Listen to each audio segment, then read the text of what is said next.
하나님이 면류관이 되시도록 하라. 하나님이 면류관이 되시도록 하라라는 제목으로 말씀 전하겠습니다. 세계 최고의 갑부 중 하나인 미국 처세술의 전문가인 데일 카네기에게 어느 날 한 기자가 질문을 합니다.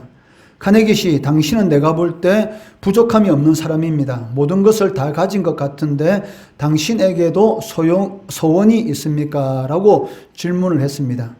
그 기자의 질문에 카네기가 웃으며 이렇게 대답합니다. 조금만 더 가졌으면 좋겠습니다. 라고 대답합니다. 아마 우리가 갑부가 되더라도 카네기와 똑같은 대답을 하게 될 것입니다. 이는 인간의 욕망에는 한계가 없다라는 것을 잘 보여주는 것입니다. 신앙생활에도 이 풍요가 주는 그러한 위험이 있습니다. 우리는 물질, 명예, 건강 등의 여러 복을 하나님께 구합니다. 그런데 문제는 이렇게 구한 복을 받고 나면 오히려 하나님을 더 잘 섬겨야 하는데도 불구하고 소홀해질 때가 더 많다는 것입니다. 없을 때는 하나님께 매달려 살다가 여유가 생기니까 레전이 웰빙이니 하면서 자신의 인생을 즐기려다가 신앙을 잃고 하나님도 잃어버리는 그러한 경우가 적지 않다는 것입니다. 이는 풍요로움이 오히려 신앙을 망쳐버린 그러한 결과가 되었다라고 말을 할 수가 있습니다. 그러므로 풍요로움이 복의 전부가 아니다라는 것을 명심해야 합니다. 또한 풍요로움이 우리 인생의 모든 문제를 해결해 주는 근본적인 해답이 될 수 없다라는 것도 알아야 한다는 것입니다. 그래야지만이 하나님께서 우리 성도들에게 주신 복을 온전히 제대로 누릴 수가 있기 때문입니다. 이사야는 북이스라엘의 신앙 상태가 차마 눈 떠고 볼 수 없는 그러한 지경까지 이르렀다라고 선포하고 있습니다. 겉으로는 화려한 모습을 보이고 있지만 그 속을 들여다보면 완전히 하나님을 떠난 무법천지였습니다. 사람들은 흥청거리고 술에 취해 있고 하나님의 공의는 무너져 있었습니다. 1절 말씀해 보시면 에브라임의 술 취한 자들의 교만한 면류관은 화 있을진저 술에 빠진 자의 성 곧 영화로운 강같이 기름진 골짜기 꼭대기에 세운 성이여 세잔에 가는 꽃 같으니 화 있을진저라고 선포합니다. 여기 면류관은 북이스라엘의 수도인 사마리아 성을 상징적으로 말하는 것입니다. 왜냐하면 사마리아 성은 북이스라엘 국가의 수도였고 그렇기 때문에 모든 것의 중심지였습니다. 또한 지중해 해안 쪽으로 나 있는 매우 비옥하고 아름다운 골짜기 언덕 위에 위치해 있었기 때문에 이 곡물이 풍성하였고 매우 아름다운 그러한 경관을 지니고 있었습니다. 그러나 그들의 면류관인 이 사마리아 성이 땅에 떨어져서 사람들의 발에 밟힐 것이다 라고 이사야는 예언하고 있습니다. 2절 3절 말씀해 보시면 보라, 주께 있는 강하고 힘 있는 자가 쏟아지는 우박같이 파괴하는 강풍같이 큰 물이 넘친같이 손으로 그 면류관을 땅에 던지리니 에브라임의 술 취한 자들의 교만한 면류관이 발에 밟힐 것이다 라고 말씀하고 있습니다. 이는 하나님께서 아수르를 도구로 사용하셔서 사마리아를 심판하시겠다라는 그런 말씀입니다.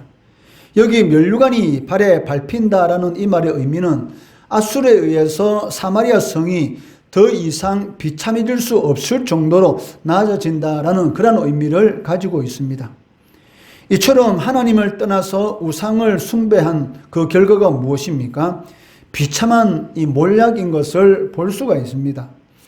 하나님께서 택한 백성인 북이스라엘이 술 주정뱅이처럼 무너져 버렸다는 것입니다. 하나님께서 여러 번 기회를 주었습니다. 우상에게서 돌이키도록 그리고 하나님의 공의를 세우도록 포도주와 독주로 취하는 그러한 쾌락의 삶을 살지 않도록 여러 선지자들을 통해서 북이스라엘에게 그렇게 경고를 하고 여러 번 기회를 주었는데도 불구하고 하나님께 돌아오기보다는 술에 취해서 방탕하게 살았기 때문에 결국 자신들에게 닥쳐오는 이런 위기에 저항할 새도 없이 나라가 망해버렸던 것입니다. 4절 말씀해 보시면 그 기름진 골짜기 꼭대기에 있는 그의 영화가 세잔에 가는 꽃이 여름 전에 처음 익은 무화과와 같으리니 보는 자가 그것을 보고 얼른 따서 먹으리로다.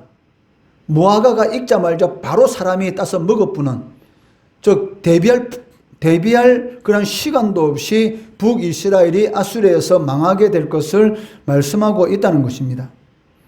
그렇지만 교만하고 방탕한 자들, 마치 하나님이 없이도 살아갈 것처럼 우상을 숭배하고 하나님의 공의를 무너뜨렸던 이라는 교만하고 방탕한 자들이 심판을 받는 동안 하나님은 하나님을 의지하고 신뢰하는 자들을 남겨주실 것이다 라고 말씀합니다.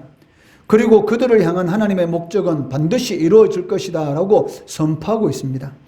하나님을 신뢰하는 자는 어떤 상황 가운데 있을지라도 하나님께서 붙들어 주셔서 반드시 승리하도록 만들어 주신다는 것입니다.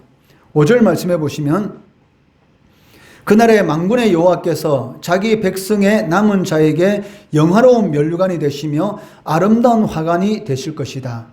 즉 하나님을 전적으로 신뢰하고 의지하는 자들, 대부분의 이스라엘 백성들이 교만하고 방탕하고 우상 숭배를 할 때에 하나님을 전적으로 신뢰하는 그러한 남은 자들에게 하나님이 직접 영화로운 면류관이 되시고 아름다운 화관이 되신다는 것이죠.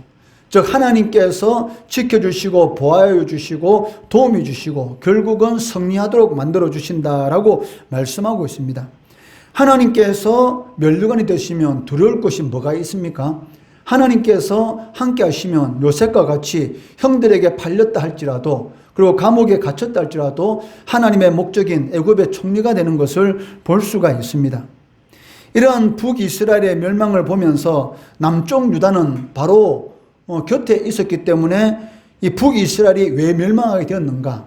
하나님을 섬기지 않고 우상을 섬겼기 때문에, 그리고 포도주와 독주로 취하는 그런 세상적인 그런 쾌락을 쫓았기 때문에 망하였구나.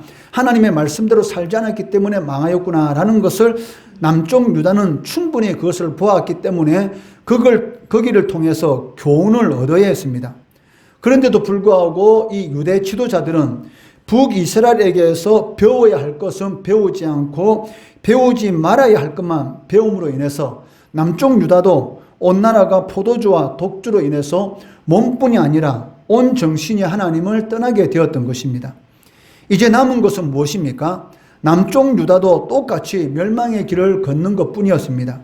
7절 8절 말씀해 보시면, 그리하여도 이들은 포도주로 말미암아 엿걸음치며 독주로 말미암아 비틀거리며 제사장과 선지자도 독주로 말미암아 엿걸음치며 포도주에 빠지며 독주로 말미암아 비틀거리며 환상을 잘못 풀며 재판할 때 실수하나니 모든 상에는 토한 것 들어온 것이 가득하고 깨끗한 곳이 없도다.